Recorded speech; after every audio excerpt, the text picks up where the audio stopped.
between Mike Pence and Kamala Harris was actually the most normal event of the whole campaign. Election day, as you know, happened on November 3rd, but given the months of mail-in voting preceding it and the days of counting ballots after it, perhaps a name change is in order to something more accurate, such as election period. I hope that doesn't happen, but that's something we have to contend with now. Throughout the voting period, President Trump loudly and vigorously contested the process. It was his campaign strategy to raise the scepter of inaccuracy in the counting early and often, and proceeded to argue in various states that voting irregularities and outright fraud resulted in an inaccurate result. The Trump team filed 62 lawsuits in states and federal courts in an effort to overturn the election results to no avail. Joe Biden won 306 electoral votes to Trump's 230. On January 6, 2021, the day Congress was set to certify the election results, there was a large protest in support of President Trump's election fraud claims, at which the president himself spoke. After the end of the official program, protesters rampaged into the Capitol and for several hours took control of the building and legislative offices, shutting down Congress and imperiling the election certification. After a tense standoff and much violence and damage, the standoff ended, and late into the night, the normal business of election certification proceeded. But not before 5 people died and many others were injured. The inauguration of Joe Biden as the 46th president of the United States was like any other. Security fears due to the Capitol riot and safety fears due to the pandemic meant that everything looked and felt very different. And yet, in the time-honored tradition of our country, the new president and the vice president were sworn in as required by our Constitution. Welcome to the IPS Open House and Teach-a-thon. I thank the entire team of the Institute for Politics and Strategy for making this happen. In particular, I must recognize Ali Frymoyer, Emily Half, Bill Brink, Abby Schachter, and Edie Yetz for turning my idea into reality. And of course, I thank the faculty of the Institute for Politics and Strategy for preparing remarks that you will hear this evening. Let's get started. Thank you, Dr. Skinner. Just a quick overview of the House rules. I have not allowed anyone to unmute themselves. So when it's your turn to speak, including presenters, I will unmute you. When we get to the Q&A portion, I will unmute you. Please use the raise hand function in order to participate. I didn't expect to have to do this, but these are the times we're living in, I guess. So with that said, I would like to turn it over to Jonathan Service, who is up first. So give me 1 second and I will unmute him.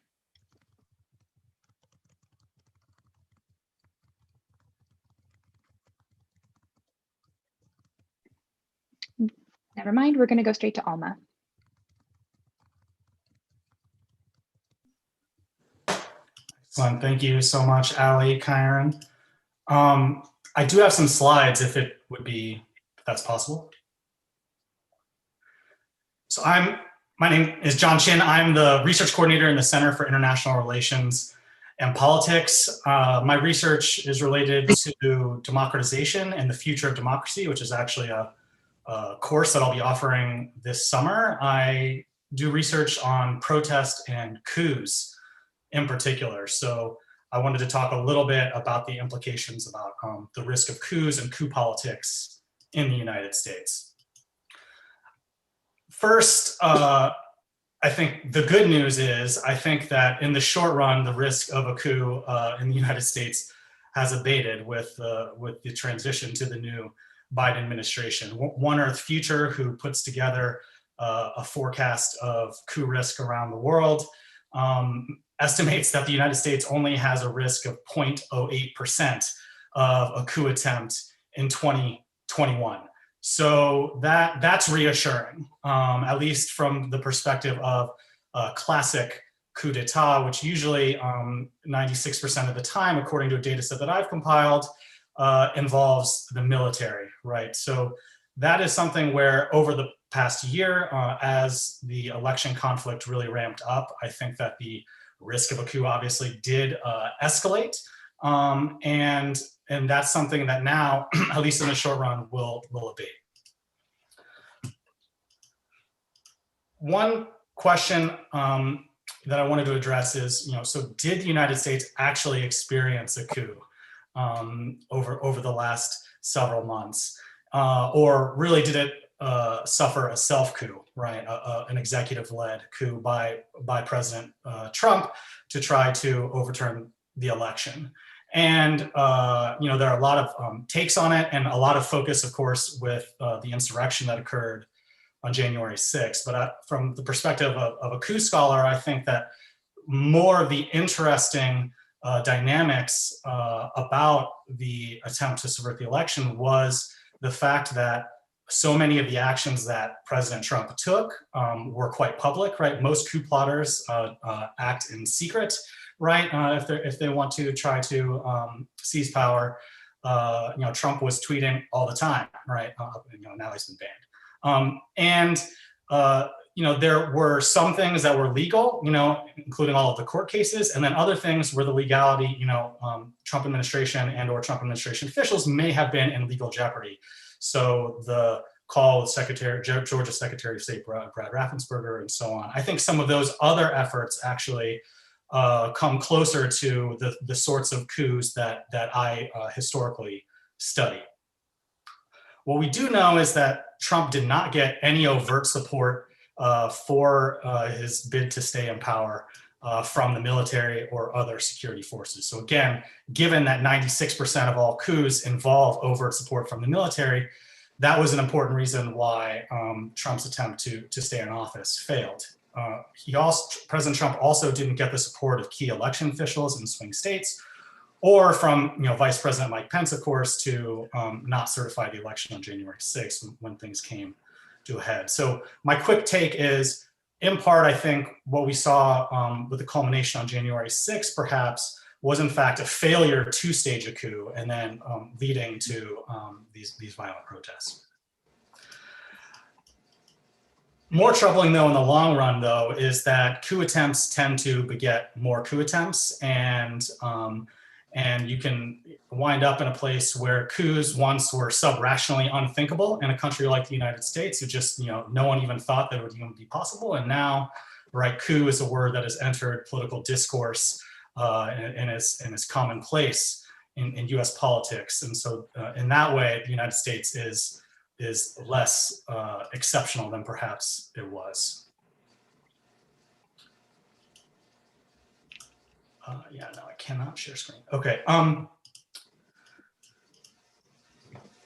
A few other remarks. Unfortunately, coups and self-coups, autogolpes, are not going away anytime soon. They are leading causes of democratic breakdown around the world. And so, in particular, just because in the short run, we're unlikely to see one right over the next, say, year or two in the US, doesn't mean that over the long run, coup politics is good and done for good and moving forward. What we know is that what we've seen, if what we in fact did see in the United States over the last couple of months does amount to a self-coup attempt, it would be unprecedented in the annals of coup attempts. I've studied every coup attempt since 1946, and it turns out that no self-coup attempt in the list that I have has ever occurred in a country that is as wealthy as the United States or has been a democracy for as long as the United States. So if you think about sort of the structural risks sort of in terms of wealth and history of democracy, the US is still relatively secure. However, that was true, of course, before 2020, and that did not prevent the course of events from unfolding the way it did. One final note: the vast majority of self-coup attempts that are ever attempted succeed. So 92% in the data that I've collected so far on this. And so the fact that President Trump failed should give at least some measure of reassurance, right? Most politicians only attempt a self-coup if they know that they're going to succeed before they ever attempt it, right? And if there's doubt about that, then they don't attempt it at all. I had some slides. Unfortunately, I cannot show them to you, but I'm happy to answer any questions you might have related to coup risk in the United States. Thanks, John. Because of what happened earlier this evening, I made the decision to not allow anyone to share their screens. So apologies for that. Let's see. We have a question in the chat from Ben Christensen. He says, not to excuse Trump's reprehensible actions, but can we legitimately call it a coup attempt when Trump urged the protesters to be peaceful during his day of speech and repeated the request to those that breached the Capitol? That's obviously a hot potato topic with the impeachment trial going on as we speak, which of course impeachment is a political event, with the Senate being the jury as opposed to sort of your normal, judicial proceedings in a court of law.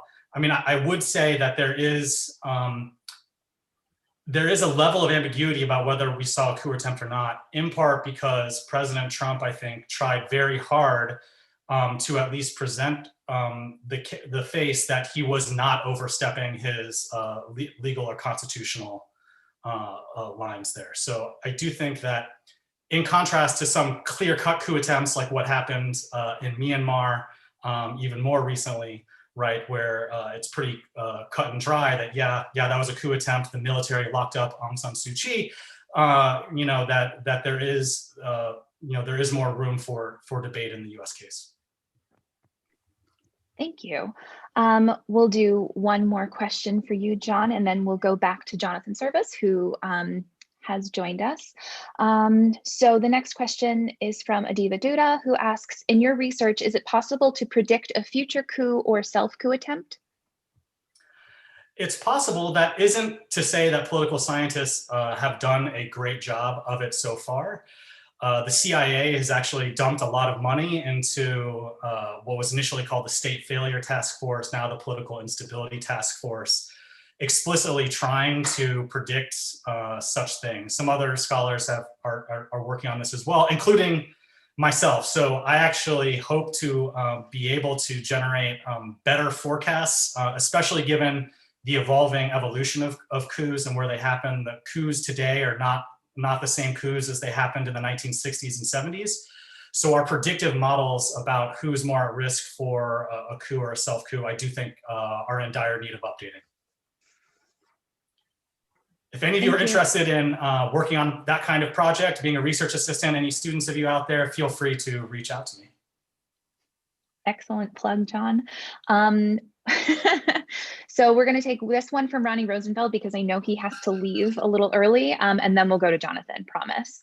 I am concerned that judging what happened by the conventional dichotomy of coup/not coup may not serve us well. A more appropriate concept is destabilizing democracy by fragmenting the national consensus. Do you agree?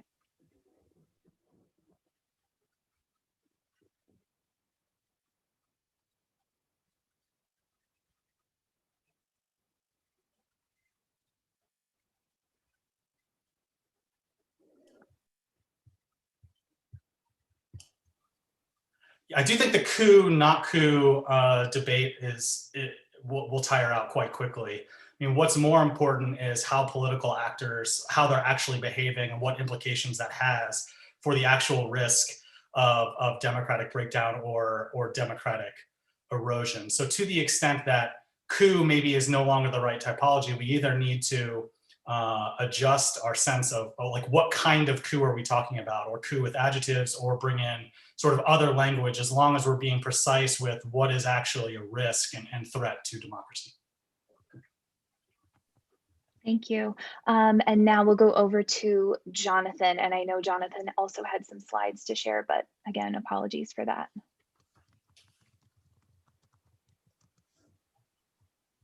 Yeah, actually, it makes it really difficult for me to sort of think about what I would talk about, since I had prepared a fully visual presentation to try to explain modern politics, contemporary politics. I had 38 slides, each with a plot or a map or something else. So like I could just, hold up my iPad and show you some of these things, but I mean, that works if you want to do that. yeah, I don't, we'll it's see. A little lo-fi, but sure. Maybe in some ways this is better because I had way over prepared, because I think of myself as the resident American politics person in our department, since not a lot of people really pay attention. Not that you don't pay attention to the issue. I think everybody pays attention to the issues, but maybe not to the same level that I am or in the same context. And so I had thought that I would sort of give us some context about where we're at the moment, how we got to where we're at, and sort of looking through the numbers, the quantitative data on things like, are we polarized? What kind of polarized are we? Are we more polarized than we were in the past? And so I'll just kind of summarize some of these points. And Jonathan, then sorry but I only have a interrupt. couple of minutes. Yeah. I made you a co-host. Thanks for the tip, Sharon Carver. You might be able to share now if you want to go ahead and give that a try. Yeah, but I've already used 5 minutes now. You're fine. We have time. Okay, let me try. And I'll just go really quickly through what I prepared then. Okay, can you see? Yes. Thank you. Okay, so 13 keys to understanding contemporary US politics. Okay, so first of all, we are extremely polarized at the congressional level. So what our plot shows, in 1949, you had a lot of convergence between the votes of members from the Republicans and from the Democrats. And then over time, you can see it start to diverge until you get into the early 2010s, and there's a complete separation between the parties. They're voting completely differently. There is almost no overlap among the members of Congress. And you can see that again in this plot over here. These measures are taken from measures developed by scholars at CMU back in the 1980s, Henry Rosenthal and Keith Poole. It's the traditional way of measuring ideology among US Congress, but there's clear polarization among elites. And there's a longer time frame here. You can see that in the 1970s, there was significant overlap of ideologies like congressmen, especially in the US Senate, and there's absolutely no overlap now. There's a striking rise in negative partisanship among voters. Negative partisanship is a definition of Alan Abramowitz that talks about how people line up against the other party. But as you can see, this is a mean feeling thermometer rating. There's actually a decrease among people of their own party, but there's a much steeper decrease in thermometer score for among those of the opposing parties. People really don't like the other party. So we're not voting for Joe Biden or for Donald Trump. We're voting against Donald Trump or voting against Joe Biden. Voters are ideologically sorted. So people hold much more consistent policy preferences. So Democrats tend to be liberal on all sorts of issues, and Republicans are conservative on all sorts of issues. And that pattern is very clear. There was much more overlap in 1994, and now there's much less overlap, and that's continuing to spread as we become ideologically consistent. But we're not actually that polarized when it comes to issues, and we're certainly not any more polarized. So apart from a couple of issues, you can see that the gap between Democrats and Republicans is not increased. The trends go together. So the public is not actually as polarized as people like to think that they are. The media likes to say that we are. Although, to push back just a little bit, Congress is polarized, but the public maybe not. There is a great decline in the split results between, if you have a House Representatives district, the president and the House district, they vote the same. So we're not voting for one candidate for president of one party and representative of another party. Only 8% of districts in 2018 had a split result. We don't have 2020 data yet. And then Also, I wanted to point out that, the correlation between elections is becoming extremely high. The correlation, the R squared, is 0.97. It's nearly a perfect correlation. So if you know the vote share in a county in 2016, you know basically what the vote share was in 2020. And there's the line here is showing that would be if it was exactly the same. So you can see that there was a slight higher percentage of votes nearly universally for Joe Biden in the election. So not just in liberal counties, not just in, all around, Joe Biden did better than Hillary Clinton did. Okay, so now I wanted to just show, so we're only on point 2 and I've already taken up so much time. That's why I got to go fast here. So we have extreme segregation in the United States. You can see a map here by one of the undergraduates at CMU, Sean Birch, who drew this map of the precincts in Georgia that had a Black majority of the precinct in very heavily in Georgia. You can actually zoom this into the city level and you'll see another level of segregation. Our cities are segregated too, but we're geographically sorted racially, and we're sorted racially as far as our politics. African Americans are voting at 85% for Democrats. Asians are increasingly becoming Democrat, and Hispanics are, although they had a slight shift more towards the Republicans in 2020, still heavily voting for Democrats, whereas whites are almost nearly split. And also our Congress, it has a similar split. The Democrats have, about half of the Democratic majority is members that are minority, whereas only a few Republican members of Congress and only 3 members of the Senate are minorities for the Republicans. So we have a similar type of split. Long finding in political science that people don't have a great knowledge about our politics. And that split is not based on partisanship. Democrats and Republicans are about the same as far as our political knowledge. We get our sources of information from different sources, and people are becoming into silos. So Democrats are getting their news from CNN, Republicans are getting theirs from Fox News, and they distrust the other sources. Moving on, we have a general decline in trust in American institutions. You can see that we're only about 20% of Americans trust Washington, D.C., the government Washington, D.C. most of the time. Again, this doesn't matter who is the party in charge. It's Democrats or Republican, both. If only 20% think that government is working. We have increasingly vile forms of political communication that happens on both sides. You have Marjorie Taylor Greene, who's been in the news this week for some of her vile thoughts. But don't forget that during the Trump administration, you had people like Kathy Griffin putting these disgusting pictures. So it happens on both sides. And voter turnout is low in the United States. And that has marked our elections for a long time. We have seen an upshift in 2018 and 2020. We don't have the final results for 2020 yet on that, but we know that it will be higher. Turnout is going up. That might be a good thing, or probably is a good thing.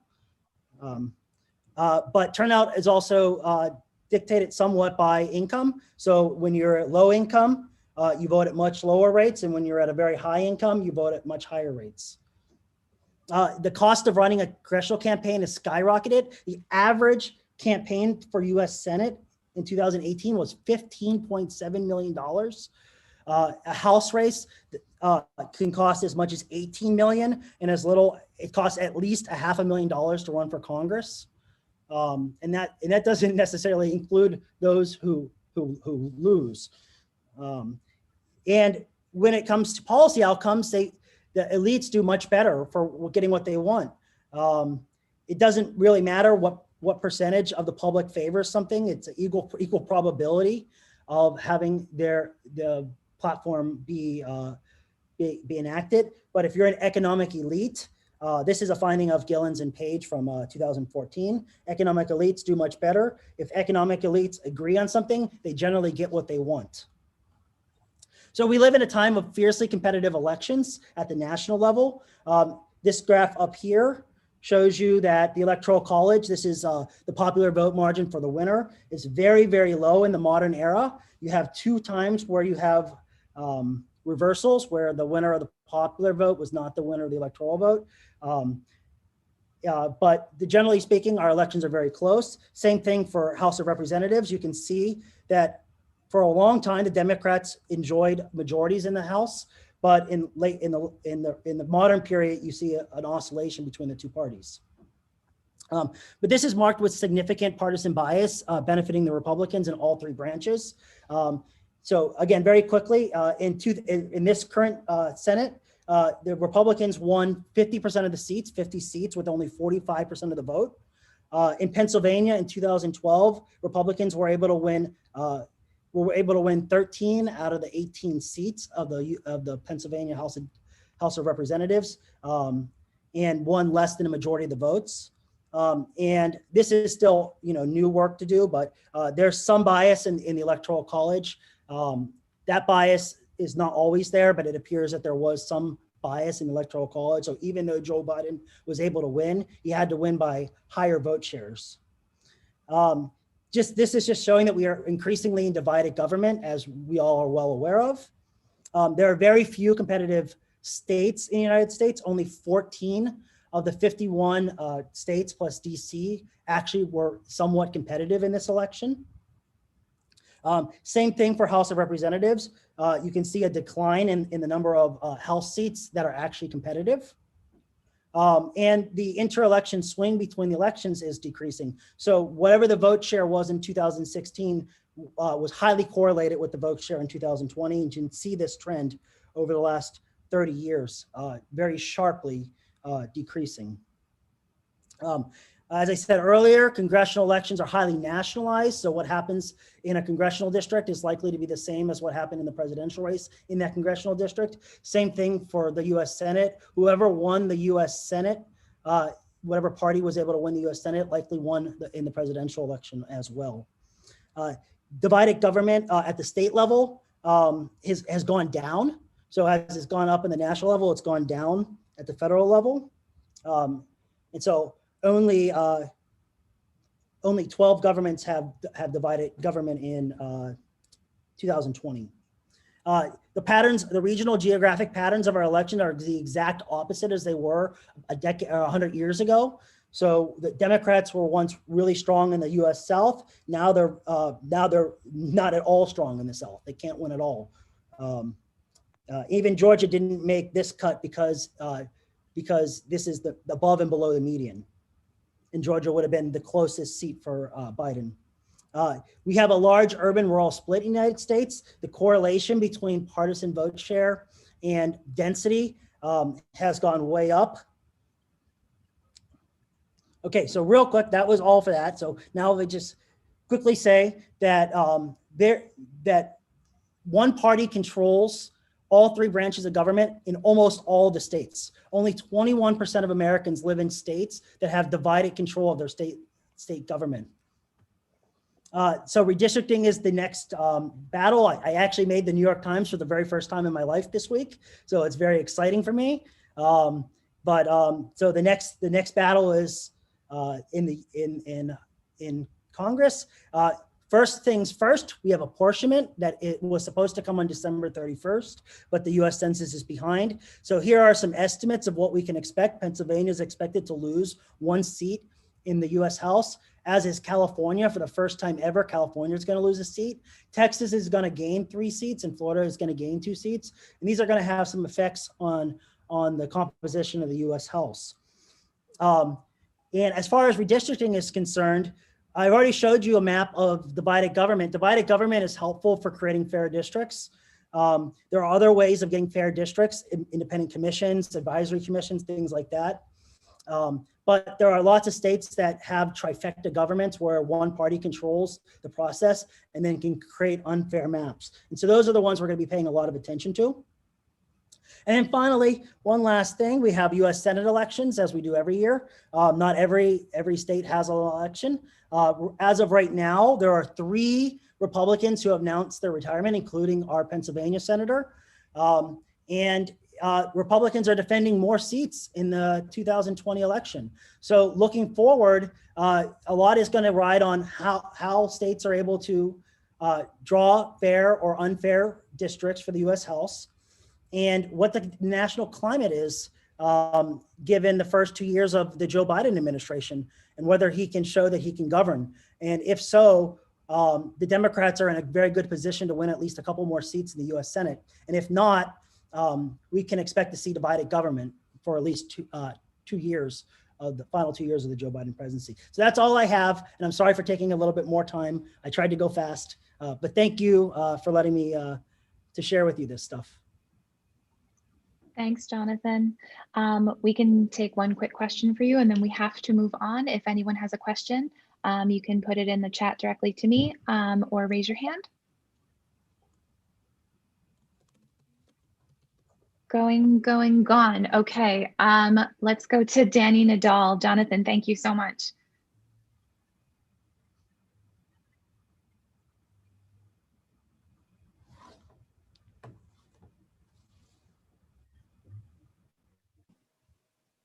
Hello.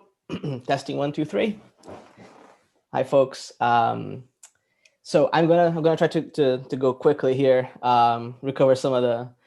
I'm not gonna pull a Maxine Waters and reclaim my time, but I'm gonna go straight through. So I think Jonathan did a great job of setting up some of what I have to say about partisanship and foreign policy. I think he did a phenomenal job of illustrating how divided the U.S. is as a country, and I just want to say a couple of things about how this applies to foreign policy. And we used to have this idea that politics stops at the water's edge, right? That it doesn't affect foreign policy. And Dean Acheson, who was one of the great beneficiaries of the supposed bipartisan consensus during the Cold War, reflecting on the period, used to say that it was a fantastic myth. It was a very, very useful fiction that was cultivated for the purposes of stifling opposition to foreign policy initiatives, and that partisan and political differences over foreign policy aren't a good thing or a bad thing. They're a useful thing. It's a good thing if it produces good policy, and it's a horrible thing if it produces policies that stink,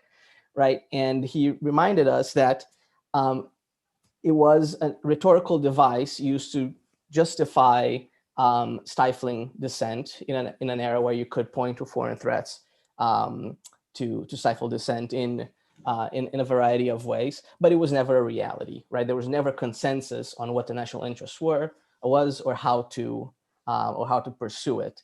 And I think this is in clear contrast today. I think we can see various ways in which foreign policy has become polarized. Foreign policy has become a topic of political contention in the country in terms of the implications for political disputes within the country, but also policy disputes and what do we do abroad. And we could spend a whole lot of time talking about how we can expect Joe Biden to behave differently from Donald Trump as it relates to the relationships, personal and political relationships with other leaders around the world who had gravitated toward Trump given their own ideological dispositions. But instead of doing that, I actually want to pivot and talk about one of the few areas where I think we're expected to see more continuity than change. And the change is going to be incremental, tentative, and often aborted, which is the area of nuclear policy or different elements of nuclear policy. So I want to just go over a couple of things in general and then get into a couple of specifics. One is that, to a large degree, nuclear policy during the Trump administration also exhibited real elements of continuity and change, right? The change was smaller than the continuity, in part because nuclear policy, as a lot of presidents before Trump realized, is one of the biggest ships in the ship of state or in the fleet of state. It's really hard to turn around. A lot of bells are hard to unring. A lot of policies depend on the coordination of multiple government agencies. They are often projects that are really hard to terminate. They are often policies that require the coordination with allies and with rivals. And so it's really hard to change things on a dime, much as you would want to. Nuclear policies on issues of non-proliferation, arms control are often also deeply entrenched within the bureaucracies, and changing policy can be very, very hard because if you face constraints or resistance from within what they would then call the deep state, or what the Obama administration would call the blob, right? So we see a lot of continuity from Obama to Trump, and we'd like to see from Trump to Biden, but we should see some elements of change, or at least some attempts at change. So I just want to talk about a couple of those, and I'm doing something that I probably shouldn't be doing, which is making some predictions on the record and on camera, but no risk, no reward. So I'll say a couple of things about the JCPOA, right? The so-called Iran deal. It's no secret that Biden wants to try to rescue the JCPOA, and it's very likely that it's going to be very hard. It's going to be very hard because of pressure from domestic actors, including prominent Democrats and key interest groups on the left as well as on the right, and international partners like Israel and Saudi Arabia, who are very, very resistant to the idea of returning the JCPOA in any form, much less in an unchanged form. So his team is likely to try to extract some additional concessions from Iran, but Iran is likely to resist that, right? Mohammad Zarif, who's a negotiator for the Iran side on JCPOA, has already said, he published a CFR op-ed a week ago, hinting that Iran wants the deal it signed and is going to be resistant to any additions to the text of the treaty to get the US back into compliance. And Iran will argue, and has argued, that the only reason it stopped complying with the JCPOA, and the facts bear this out, is because the US itself left the agreement and made it impossible for Iran to remain in compliance. So they feel under no obligation, and most of US allies agree on this, that they're under no obligation to add new concessions to what was already a pretty comprehensive agreement, not just in the name, but also in fact. Most folks who work on non-proliferation and safeguards see the JCPOA as a very comprehensive safeguards agreement that goes beyond what the IAEA safeguard agreements already envision. So if the Biden team is smart about this, they're likely to try to use a return to the JCPOA with no added concessions as a tool to get Iran to the negotiating table to deal with issues that were intentionally left out of the JCPOA negotiations, like conventional arms control, like influence in Iraq and Syria, some of the things that Alma already mentioned. Again, these are all important issues that are likely to permeate US-Iran relations, but I think Biden, Jake Sullivan, and others in his team are going to try to keep those delinked as they did in the earlier period under Obama. On North Korea, Biden is like to stay the course. I think we're not going to see a major policy change in North Korea, not because his team agrees with the principles of the Trump official policy, but because the actual status quo that we've had since the Ho Chi Minh meeting is now what it was before, where we insist that we want complete disarmament, but we really care mostly about strategic stability, arms control, and preventing further proliferation. And this is likely what Biden and his team will focus on. And the challenge there is going to be doing this in a way that doesn't sacrifice the promise of taking dictators to task, and Biden's own inclination, I think personal, to take a much harder stance against Kim Jong-un and other dictators around the world. And this bears it out on his speeches. Another big challenge for Biden, another element of continuity, is going to be the American stance on the treaty on the prohibition of nuclear weapons, which you may know as the nuclear ban treaty. Right, the nuclear ban treaty went into effect last year. It was opposed by the Obama administration, despite Obama's own rhetoric on trying to reach a nuclear zero. The US does not like the nuclear ban treaty as a nuclear power. It goes against understandings of its own national interest, and it puts the US in a weird position of having to be an outsider again to a major international treaty, something that Biden wants to avoid. Right, Biden's coming in, the promise to re-enter all the international agreements that Trump stayed out of, but this is going to be one of the treaties that he will not make any effort to join and can't reasonably make an effort to join. But it's also going to strain the relationship between the US and important allies and partners around the world who are members of the treaty or who are expected to join the treaty in the coming years. And it's going to complicate forward deployment of US nuclear forces. And it also has the added disadvantage of strengthening the resolve of non-nuclear countries who push for a more serious commitment to nuclear disarmament at a time when virtually all the nuclear powers, the US especially, are committed to massive programs of nuclear modernization and expansion, right? So we have these two contrasting trends where the nuclear powers are going forward, modernizing and expanding the nuclear forces, and the rest of the world is not just staying the course, but is actually pushing for a total prohibition on nuclear weapons. And so we're going to have this clash of projects. A couple of final words on this. So I think what we can expect is that Biden's going to try to walk this fine line and manage bilateral arms control relations that are very important, as I don't think they're going to try to reverse course on the idea that we see the competition between great powers as one of the major organizing principles of US foreign policy. So they're going to focus a lot on arms control with Russia and with China, but they're going to do this in a different way.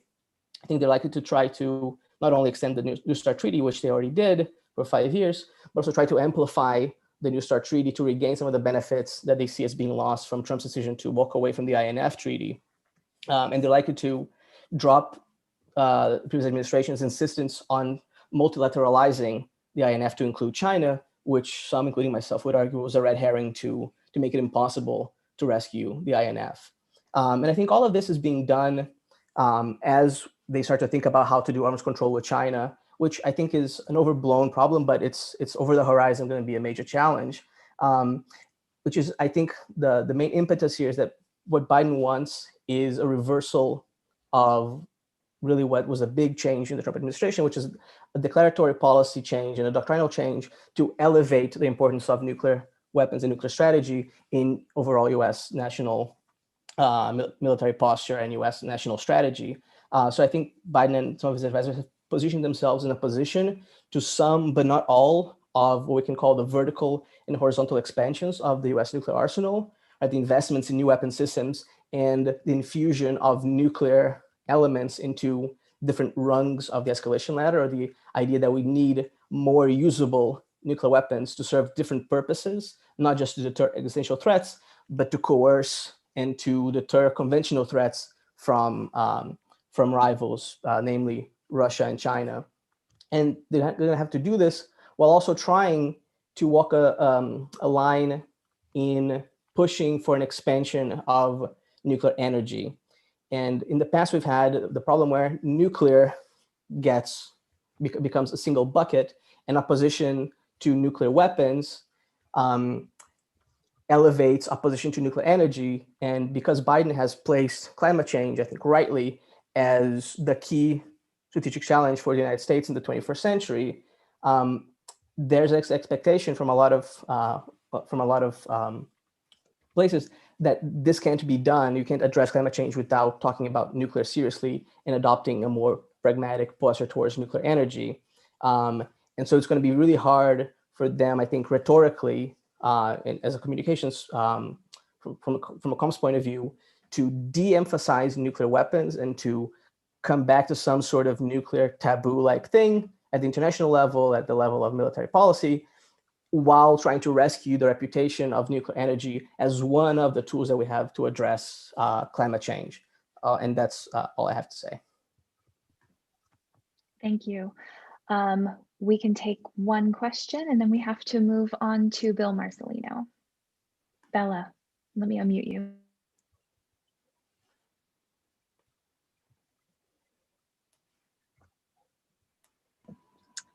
Okay, so my question is, do you think that we're going to see a move towards a more soft law approach towards this international nuclear policy on the side of the United States rather than the traditional hard law that we see with Cold War era bilateral treaties?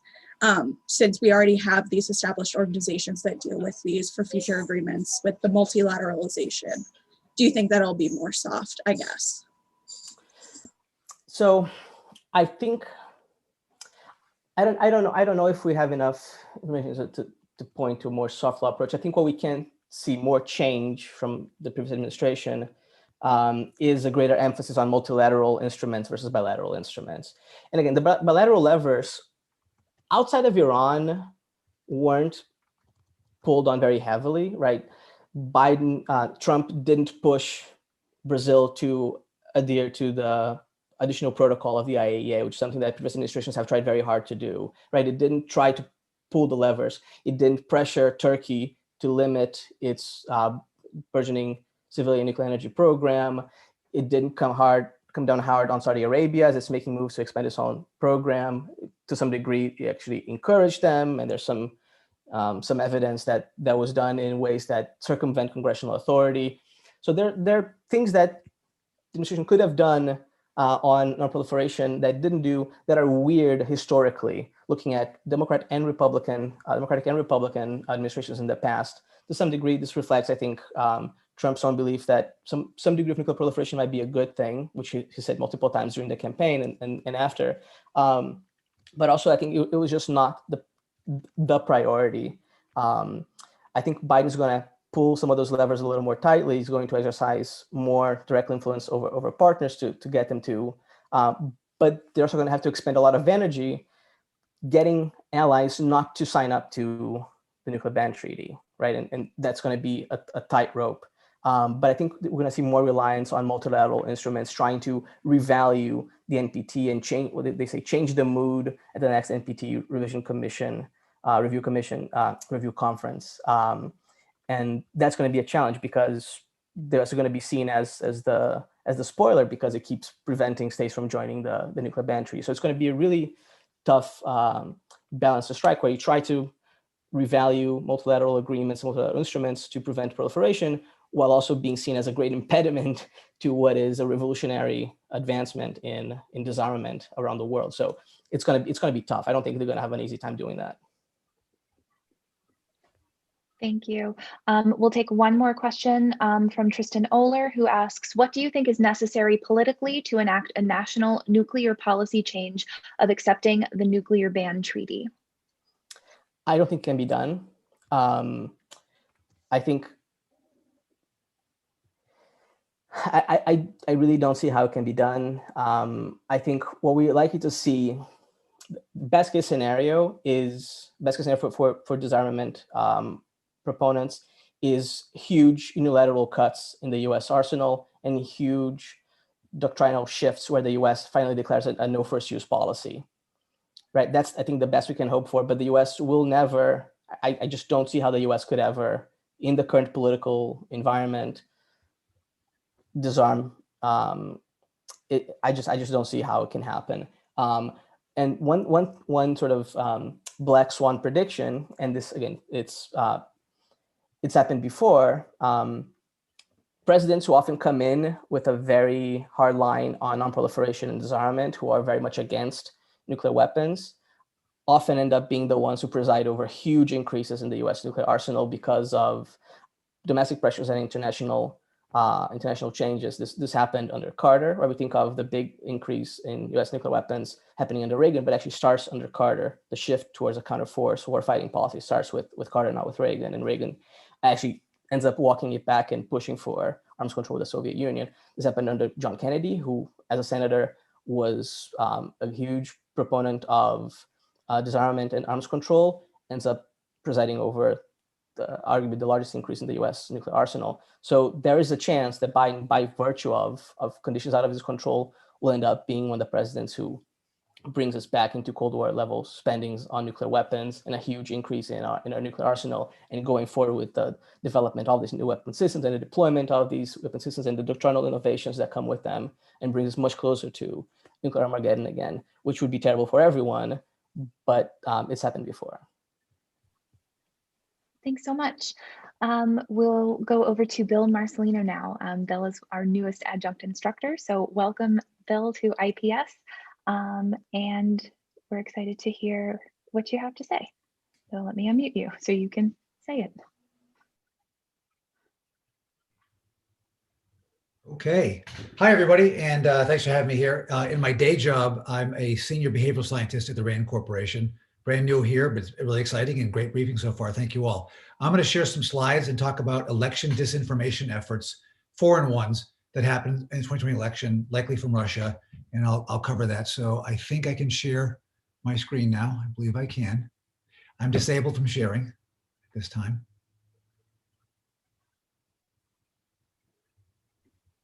Should be Oh, good now. I'm a co-host. That's power right there. Okay, great. Do we see these slides right now? Yes. Okay, great. So essentially, the state of California asked us to do an election security project. We had 4 tasks in the project. My team led a task to sort of push forward in scalable analytic methods to try and detect in the wild and also in time any foreign election interference efforts happening over social media. So we collected a large set of social media data, in this case, Twitter data. It's networked, which added a lot to our study.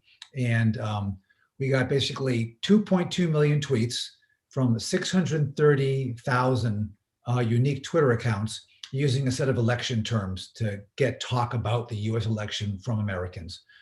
And then we used a kind of network analysis to break that large data set down to more meaningful subsets of people that have common shared interests and ways of speaking and advocacy goals. We then used human machine text mining, so text analytics at scale to understand this sort of rhetorical battlefield and understand what's happening there.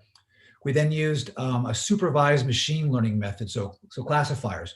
We used existing examples of trolls from the 2016 election that were known Russian trolls from St. Petersburg. Use these to train some machine learning models to see if we can find them in this data. We also did some statistical analysis to try and find like outlier or like statistically anomalous things that could be suspicious. And then we tried to do some human analysis to understand, well, okay, we found maybe some suspicious weird accounts. What are they doing? What are the tactics? So first off, just not too much method detail, but this is hopefully enough to be useful. I have a giant pile of 2.2 million tweets about something. It's a lot of data. It's not subsetted into more useful packages. It's hard to interrogate. It's a giant, giant bucket. So what I do is I use, in this case, we use alluvian modularity, which is a kind of like a very efficient way to say who talks to who, because the people you talk to the most, that's your network. I talk to my mom a lot more than like, I don't know, some like random person in Iowa or whatever, right? So the density of network connections helps an algorithm infer membership, a bunch of people that are connected socially and interact with each other. So the algorithm takes this giant 2.2 million tweet set and breaks into smaller sets, which have tens and hundreds of thousands of tweets in them that are all defined by their own social interactions. We then use human analysis along with a variety of statistical and machine learning methods to interrogate all those communities and then understand them. So if you look on the left-hand side, they're numbered. The machine is dumb. It's like, I found some collections of people. I don't know who they are. But then as we look through these now sort of buckets, I can see with text mining, oh, this bucket is about people that support Bernie Sanders. And this bucket is people who are salivating over the prospect of President Trump being found guilty of collusion. And here are people who are really anti-Democrats and pro-Trump and pro-QAnon. And here are people that are pro-Yang and pro-Warren and so on and so forth. So you end up with a kind of a rhetorical battlefield, or sort of a map of the rhetorical struggle online over this. By the way, this is from January to end of May. So not the whole year, as we wanted to do it, get data, analyze it, and see if anything was happening, and then act on it. So we did 2 things. So one, not only can we understand the context, these more meaningful buckets can reduce noise and increase signal. If something's weird, or if there's a cluster of something, it's now visible because it's happening in a certain place. So we did sort of 2 main things. One was we used this machine learning algorithm to try and find troll accounts. And we did. We found in several of these different communities, a high concentration of really suspicious accounts that look an awful lot like, they talk just like Russian trolls. What we also found is that they were superconnector accounts. They're probably bots, but they're accounts that have managed to somehow leverage Twitter's rules to wind up very densely connected, either right at or like one off Twitter's rules for non-checked, like non-blue check marked ones. So they're sort of ideal for spreading information. And the troll ones, hyper partisan, almost all retweets, political only, like never a picture of like your kids or your cat. It's all just like, anti-Trump or anti, Biden all the time. and really virulent stuff. So they're really hyper-partisan. And then the superconnectors, a very rare kind of account that clustered in only a few of these. They're rare on Twitter, but they were clustered in a few of these. Again, highly suspicious and likely a botnet. And they were doing things like boosting certain hashtags. So they seem to be coordinating their activity. So some of the tactics, and by the way, so that table on the left there is the different communities with human labels, like the team labeled them based on our analysis, and the number of unique accounts in the community, and then the percentage of accounts that were superconnectors or trolls. And these numbers are off the charts, right? Superconnectors are extremely rare. They're like a 1% thing. But in the pro-Biden, the sort of pro-Trump, and the impeachment collusion one, I mean, a massive amount of these were likely bots in a botnet. And then you can see on the troll one, our machine learning algorithm identified a lot of accounts. And by the way, if they were distributed evenly, they'd be at about 2.5% across all the communities. But they cluster really in this pro-Trump one, this impeachment, Russian collusion, sort of anti-Trump one, and this libertarian community. So what I want you to see here is not only is there something very suspicious that looks a lot like an interference effort, and it matches the signature of Russians in their playbook. This idea of trying to take data and bin it in meaningful ways to try and make discrepancies or weird things more visible was pretty powerful. We could have never done this on the whole data set. You had to do it on these sort of meaningful, self-organized, meaningful subsets. And then some of the tactics, which again line up with Russia's playbook. All of both sides, both left-wing and right-wing trolls were talking about Jeffrey Epstein, but always like, it's going to make the other team look bad. Black Lives Matter, like, hey, we love Black Lives Matter, it's really important, get involved, or, oh my gosh, they're the thugs, they're Antifa, they're going to get us. Coronavirus stuff, they are using coronavirus to shut down elections, or they are using coronavirus to go ahead and stuff the ballot box through fraudulent voting. And then on the sort of parallel ones, on the left-leaning ones, there were just absolutely vile, ugly, photoshopped, sexualized pictures of Trump women mocking them, or like really like sexualizing them, and really misogynistic kind of things. And then very anti stuff about former President Trump.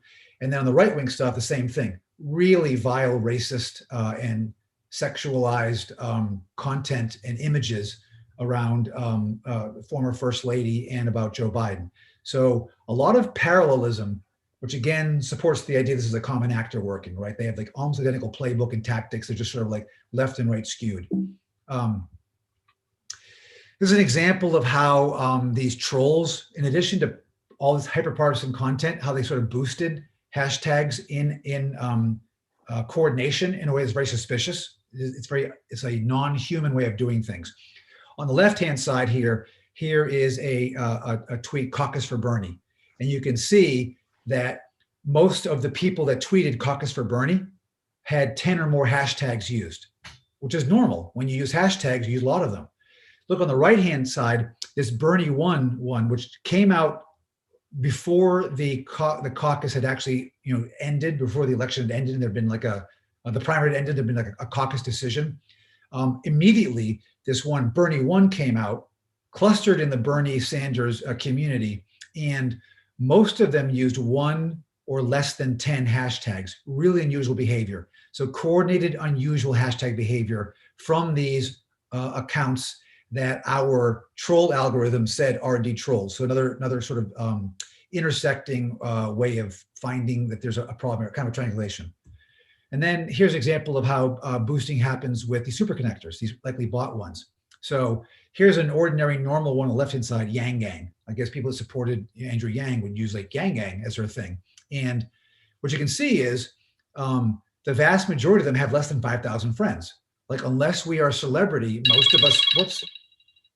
I hope I'm not out of time right now. Am I out of time? I mean, we were behind to begin with, but please finish your thought, and we'll get to a question or two. Okay, so again, like these superconnectors vastly overdid this Buttigieg, misspelled Buttigieg one. Again, suspicious. And the last thing I'll talk about is we did some pioneering work, I think, on developing hybrid models. So not just deep neural networks and word embeddings, which are very current right now and very popular at CMU, for example. Other places are doing this sort of cutting edge work, but they're black boxes. They're not very interpretable. So they work pretty well, but they're very interpretable.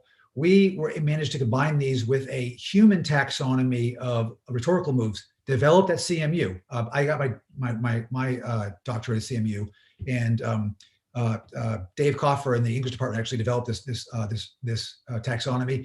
We worked it into our model, so a hybrid model looking at language moves and word embeddings to make some of this a lot more performance. The performance on that bottom hybrid DNN plus dance one, enormously greater. So there's like really boundary breaking performance for detecting things at scale. But it also lets us go ahead and spit out what were the features used. I can then go in and actually do analytics and actually see examples of it and actually understand what's their tradecraft. I can actually understand how Russians are actually acting to try and manipulate us. And we also do in Arabic and Russian now too, kind of cool, the end. Thank you. We can take one question if anyone has one quickly. If not, we will move on to Professor Arana. Okay, I will unmute you and we'll get started.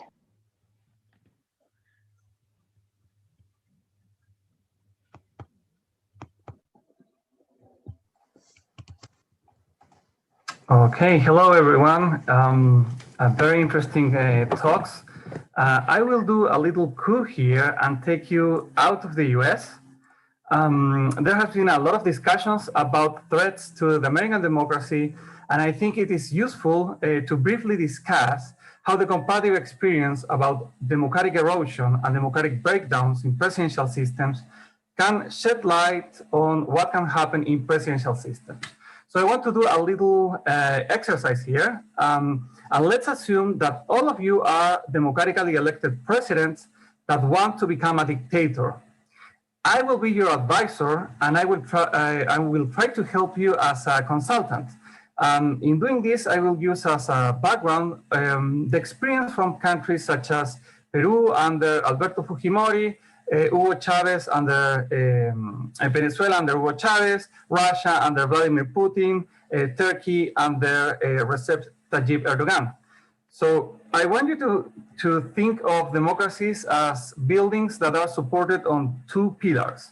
One are democratic institutions and organizations, and the other pillar are democratic norms. Democratic norms such as self-control and the toleration of political opponents.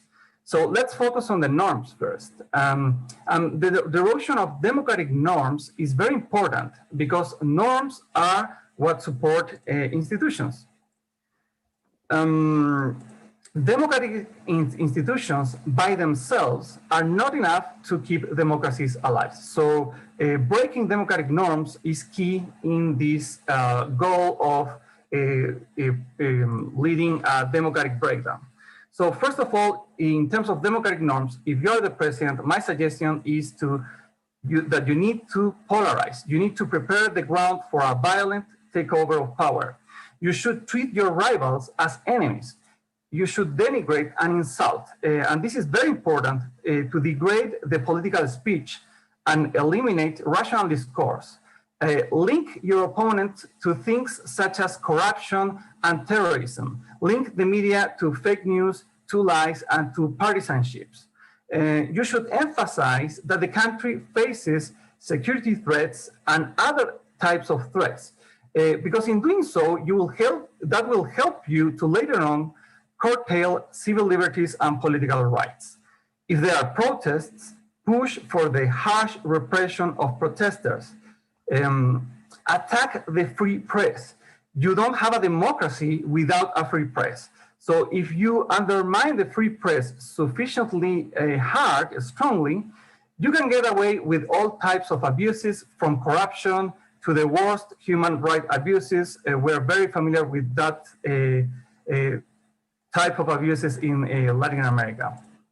You can also try to approve new laws that constrain the exercise of journalism. You can raise taxes that affect the media. You can also try to bribe journalists or give preferential treatment to the media that supports you. If you have a state media, you can use the state media or friendly media to attack your enemies. You should also consider appointing loyalists to the bureaucracy. Try to replace professional civil servants with loyalists. Also, try to co-opt cultural figures, influential cultural figures, but attack them if they oppose you. Attack or endorse intellectuals, artists, athletes, journalists, academics. Empower those on your side and try to silence the others.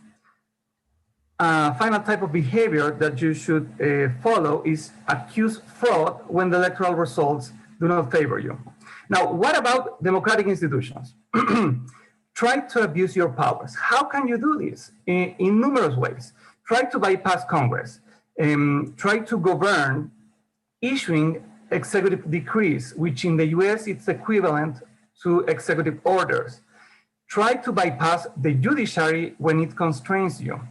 Try to change the rules of the political game in your favor. Try to get approved laws that reduce civil liberties and political rights. Think of changing the electoral system, suppress voters, and if necessary, reform the Constitution. We have had so many constitutional reforms and replacements in Latin America in the last decades. There's a ton of comparative experience on this.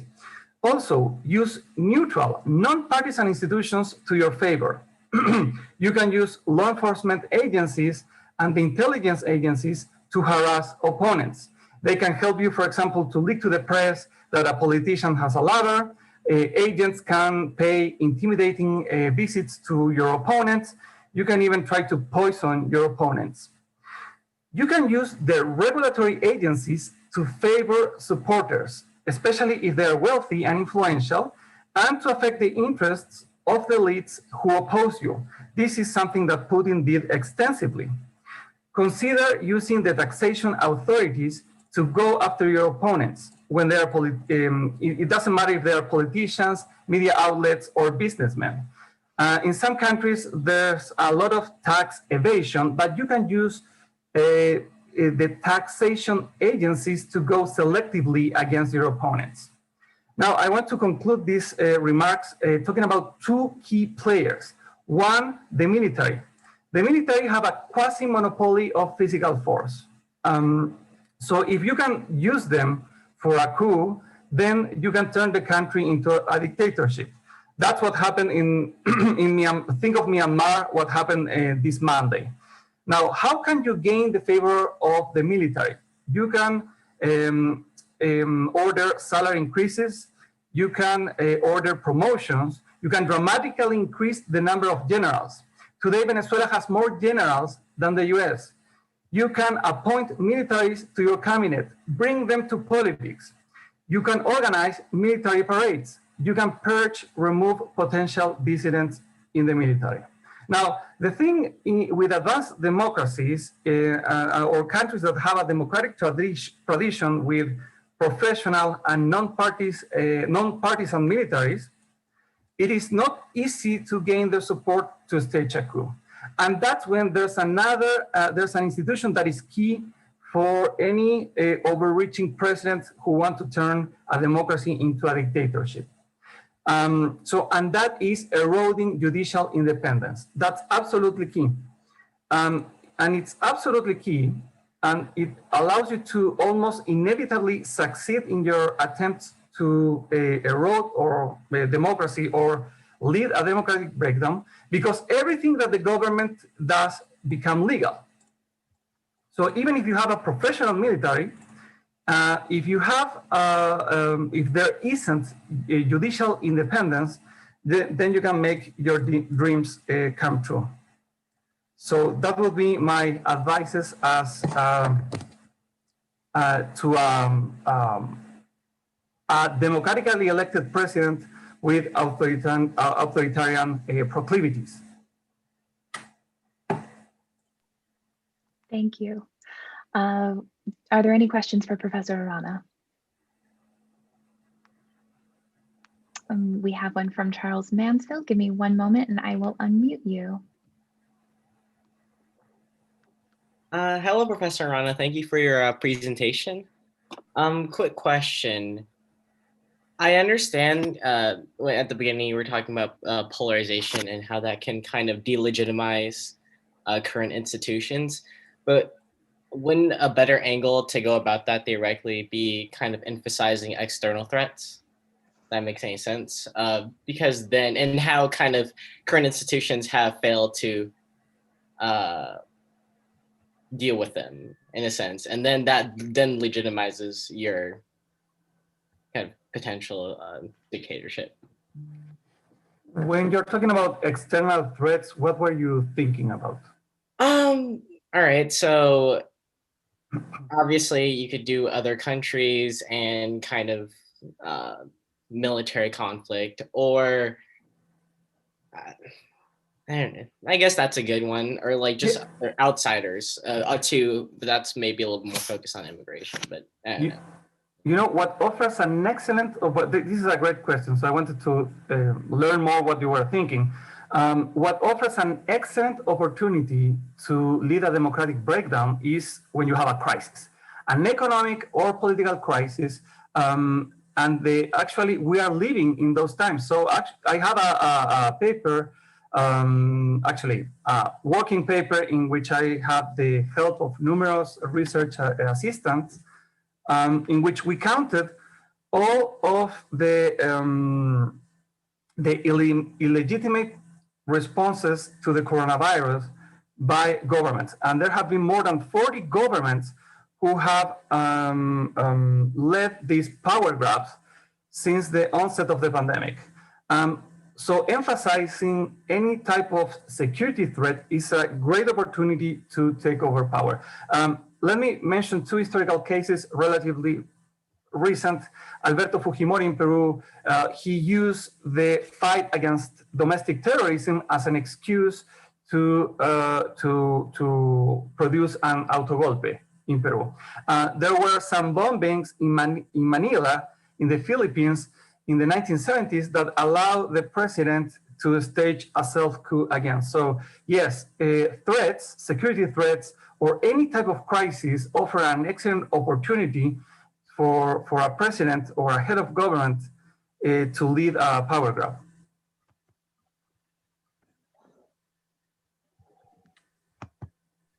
Thank you.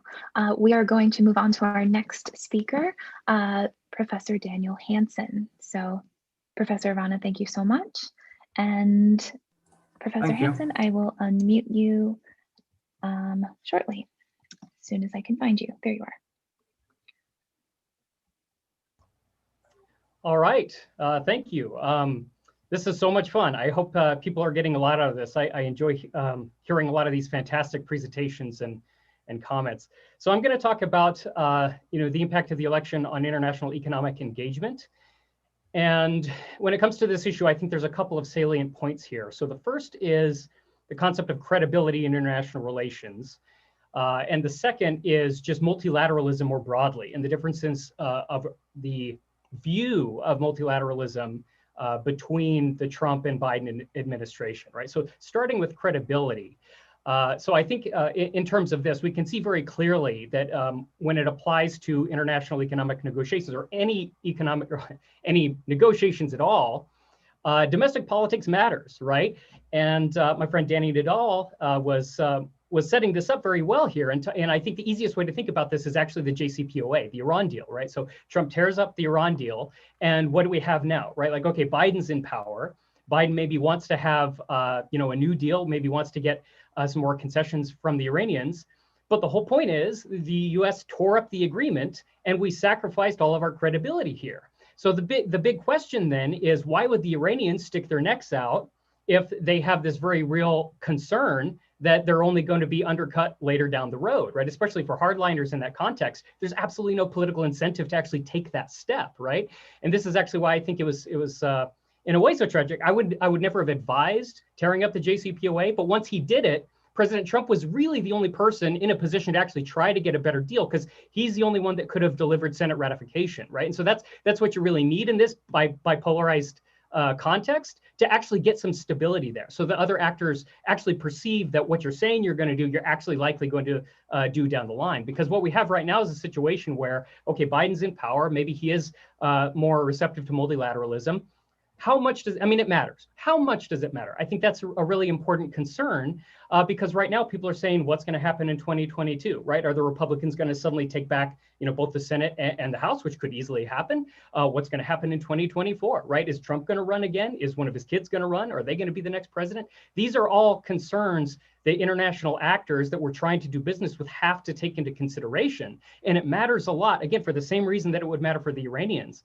Even in international economic negotiations, nations fight bitterly over seemingly small issues, right? Fishery subsidies become huge and can cause deadlock for years. So this is, I think, a very salient issue that kind of looms large, right? And the degree to which it's a problem, I think, varies by issue area, but still, I think it to some degree is an issue. And so I think, certainly President Biden has a very different view about how to go about these international challenges, but this lurks in the background. And I think that there's going to have to be some real creativity in order to figure out how to surmount some of those challenges. So secondarily, I said multilateralism itself is an issue. We can think of this in terms of, I think, both just how you approach international institutions, right? So like the WTO. On the other hand, I think it also speaks to the US approach in dealing with China. So starting with international institutions, right? So a lot of President Trump's bombastic, very aggressive approach, right? The tariff wars and all of this was, to some degree, some of his supporters and policymakers were justifying this on the predicate that, look, they still maybe believe in free trade deals or whatnot, but they're using that to get leverage in negotiations. On its face, this is a very reasonable argument. Even Adam Smith actually said that you can use tariffs in negotiations, and that's a perfectly viable utilization, right? So there's that issue. However, I think that it's completely undercut by basically everything President Trump was doing, right? So the trade deal with South Korea, the USMCA, these were not actually free trade deals. They were anti-free trade deals. They were just new deals, right? But they actually weakened some of the central facets that we typically think of as the bedrock of international trade negotiations. That I think, aren't even that bad in some contexts, right? International arbitration mechanisms, for one. You could take a skeptical view about arbitration, but they weren't trying to fix arbitration. They were trying to do away with it, right? So that's a completely different approach. It was this effort towards bilateralism. We're just going to try to outmuscle everybody one by one by one, right? President Trump was withholding, conceding who was going to be the next WTO director, right? Everyone in the world was in agreement that, okay, it's going to be this former minister from Nigeria, widely, actually US citizen, widely respected, but President Trump didn't want to go that direction. The WTO has an appellate body to adjudicate disputes, and people can, countries can appeal. But this was dead, right? It was dead because President Trump was no longer appointing new appellate court justices to the WTO with no effort to try to reform it, okay? So that was happening. The fact that we use national security as a justification for some of the tariffs against our own allies, right, was deeply concerning in the trade community because there was a broad concern that this was going to lead to this cascade of countries around the world saying, oh, national security, that's a good reason for us, right? So everyone was worried this would become this big excuse. Up until President Trump, very few countries had actually tried to use this excuse. And even President Bush in 2003 used tariffs and had rejected that because of the concern that it was very ripe for abuse, right? So President Biden's obviously going to take, I think, a very different approach here. He's very likely to, try to restore the appellate function of the WTO and try to reform it, right? I think there's broad consensus that there should be some reforms, but try to actually just remake the current institutions and not severely undercut them. So pivoting then to the China question, I'll try to be very concise here, right? So again, multilateralism looms large. The European Union just, locked down prior to, Biden taking office, an agreement with China, right? An investment agreement.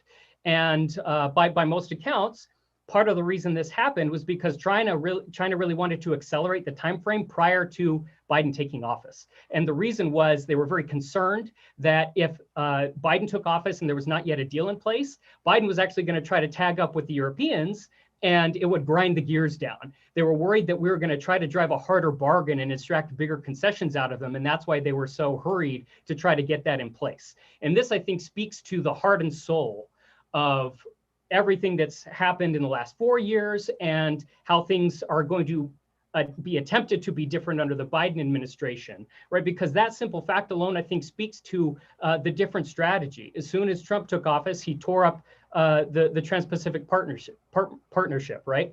And so this really is it, right? If we really want to get bigger concessions out of China, we need more heft, we need more leverage, and that comes from deeper economic commitments with our allies, the European Union, as well as what TPP had originally established, which was deeper connectivity with China's immediate neighbors, right?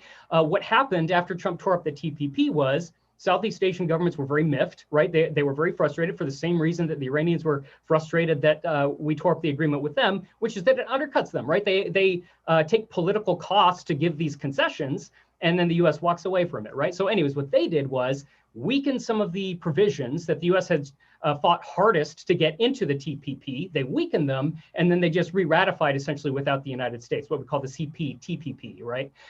So at this point, what's China's strategy, right? China's strategy is, okay, Trump is, targeting all of our allies, and so that created this void in the international economic arena, and we're taking on our own allies rather than bringing them on board to go against China. So they ratify a deal with the EU. They recently ratified a mega deal with Southeast Asia, what we call the RCEP, right? And they're currently in the early stages of trying to get into CPTPP before we might be able to. They're also with other actors in the region as well, trying to go in that direction. So, I mean, that makes sense from their point of view, right? They're trying to get ahead of the United States, right? And trying to prevent us from being able to drive the harder bargain, right? So we can possibly still build on this current environment, right? And certainly the Biden administration is going to push in that direction. But this speaks to some of the challenges, right? And it speaks to the importance of taking the multilateral approach. And some of the people in the Biden administration, as well as President Biden himself, I think very clearly embrace that agenda, right? Both with respect to China, but the international economic system writ large. So with that, I'm happy to take any questions. Thank you so much. If there are any questions, please put them in the chat or raise your hand and we'll go from there. No? Okay. No questions on international trade negotiations? What?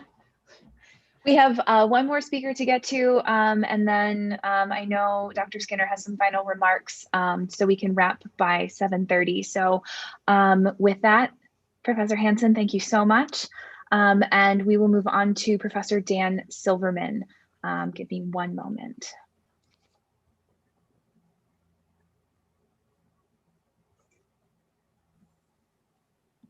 Hello, can you all hear me? Great. Well, good evening at this point, no longer afternoon. Thanks for sticking with us. I've learned a lot, but definitely working our brains here. I think the beginning of this event was probably the most 2020 thing I've ever experienced on Zoom. And I felt sort of triumphant, much like I imagine the House members and Senate members felt going back after they were disrupted. So this is the resumption of reasoned debate and discussion.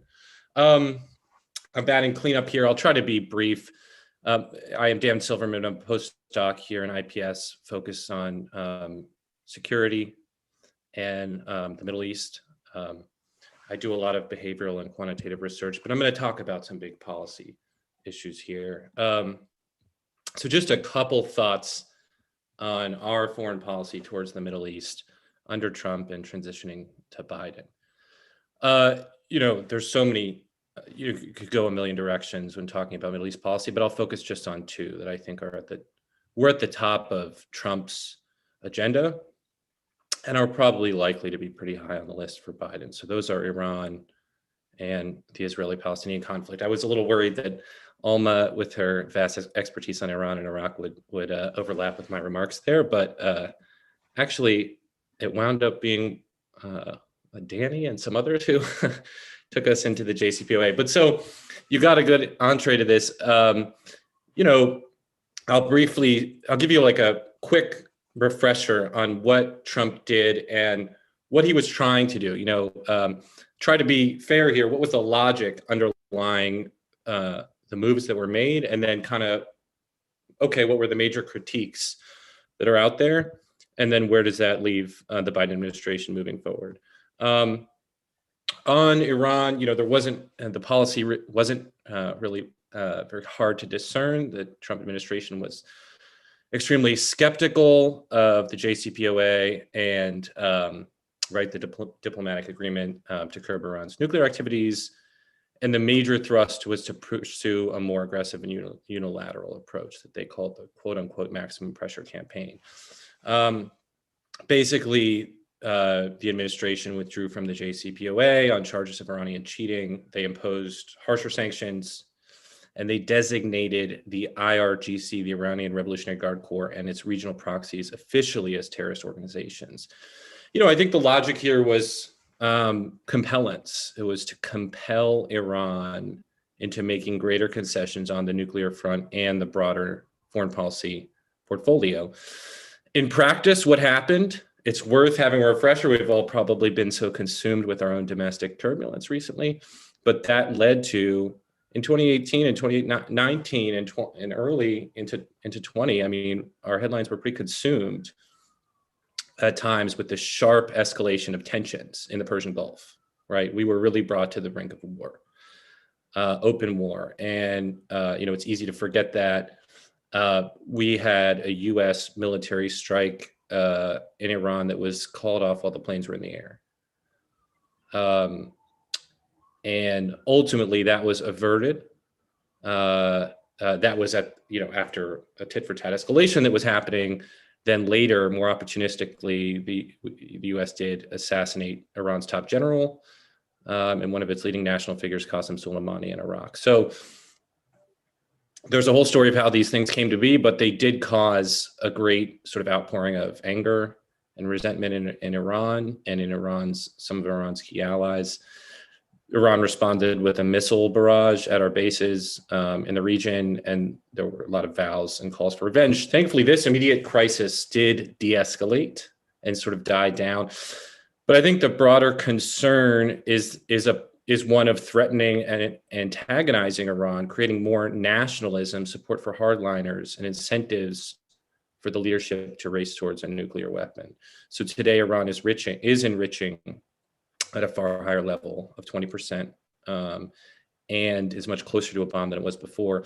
And I think what's most interesting here is Iran and probably people maybe don't know enough, is Iran has presidential elections this year, right? If you want to really closely follow international politics and US foreign policy, you need to look at which countries actually have major elections and how that's going to interact with our international behavior. And so there's a real concern now that a hardliner could ascend again to power in the country.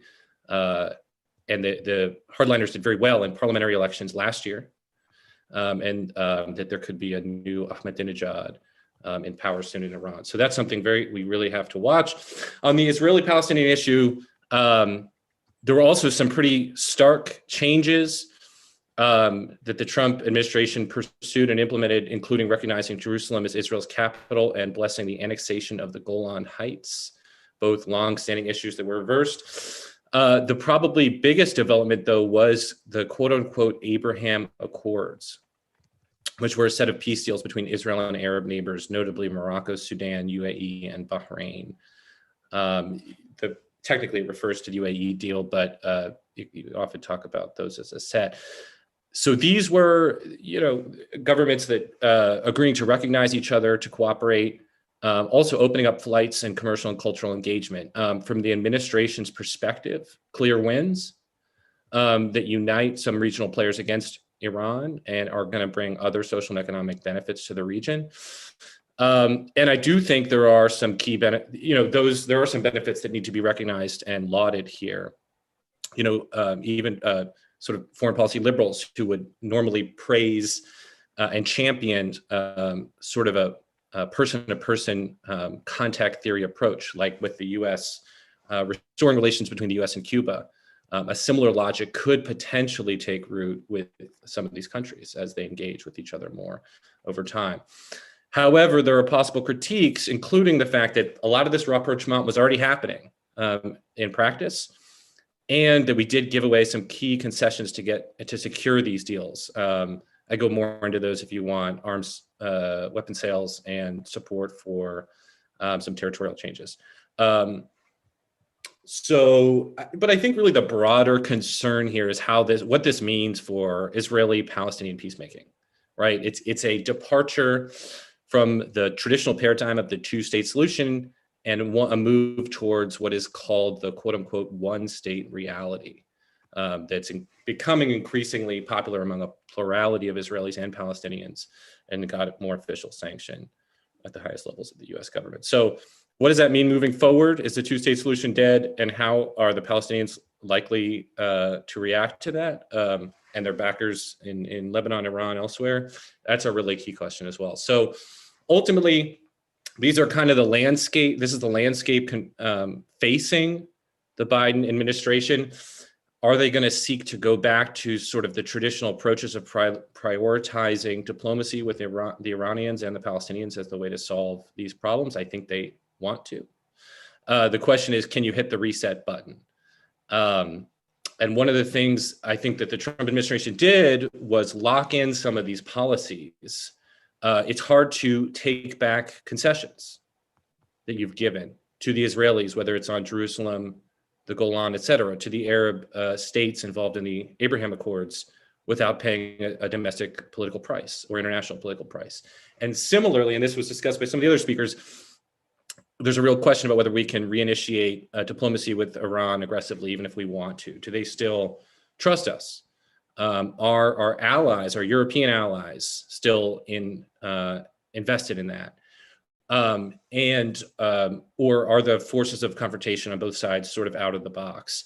And I think, again, thinking about those domestic international interactions, you could have a situation in which there's an American power transition that leads to a desire for more rapprochement with Iran, at the same time as right before there's an Iranian leadership transition that moves in the opposite direction. And so we have to think, there's a concept in international relations called two-level games, and it does get interesting and complex when you start to play those out. So I do think these are reasons why we might not see a return to the pre-Trump status quo as much as the Biden administration would want. So ultimately, I do think the Biden administration will try to soothe many of the regional tensions and restore many of the pre-existing Obama-era policies, but how much and how effectively they will be able to do so is very much an open question. Thank you so much, Professor Silverman. We have time for one question before we move to closing this evening out. So if anyone has a question, please put it in the chat or raise their hand.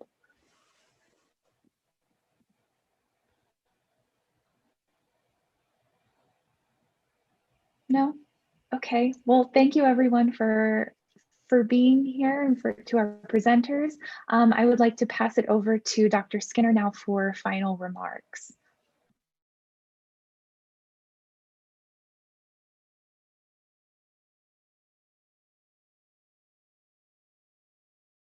Unmute. Oh, okay, here I am. I just want to say thanks everyone for being here, sticking it out, surviving the Zoom bomb, which was a first for many of us. We have some thoughts about how we'll do these things next time. I just wanted to mention in closing that there are a couple of events coming up that we'd like you to attend if schedule permits, and that you invite other colleagues as well. A conversation on diversity and inclusion with Chief Carmen Best, the former chief of police for Seattle, will be on Friday, February 12th at noon. She is the first African-American woman to hold the top policing job in Seattle, where she managed 2,000 employees and recruited more than 40 new officers of color. She's also been recognized with dozens of awards for her contributions to community engagement, public safety, gender equity, diversity, and inclusion. And then one more. On Friday, February 26th at noon, Dr. Allison Clark will join us for a discussion on the ways in which culturally competent messaging impacted the voter turnout events, both in the November 3rd election and in the Georgia Senate runoff last year. Dr. Clark is a social scientist and civic engagement professional who has supervised advocacy campaigns in the areas of healthcare, the environment, and voter education and registration. She is the founder of Black and Blue Research, which specializes in the research of the intersectionality of data, race, gender, and politics. So we have a very aggressive series coming up, but these are two ones that we'd like to put on your radar.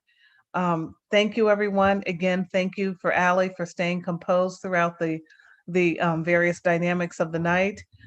What you can all see is that political scientists don't know how to stay to 5 minutes in talking. And so we all need a tutorial, but these were amazing presentations. And I thank everyone. So class dismissed. Have a glass of wine. Thank you.